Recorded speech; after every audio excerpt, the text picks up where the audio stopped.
Next ఇలా rice వాటర్ని అయితే మనము చక్కగా కాటన్తో ఫేస్కి మంచిగా అప్లై చేసుకుని తుడిస్తే అది చక్కగా స్కిన్ టోనర్ టైప్ మనకి యూజ్ అవుతుంది.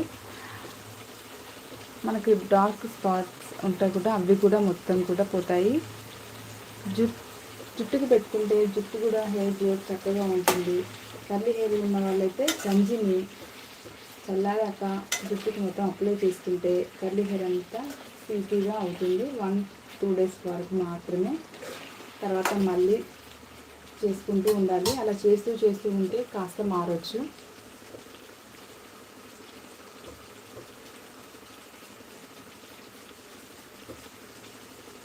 అలాగే రైస్ వాటర్ స్కిన్కి హెయిర్కి చాలా మంచిది. ఈ వాటర్ని జుట్టుకి కనుక మనం అప్లై చేసి కాస్త మసాజ్ లాగా చేసి వదిలేస్తే జుట్టు హెల్దీగా పెరుగుతుంది, జుట్టు ఊడదు. ఇది న్యాచురల్ కాబట్టి ఇది మనము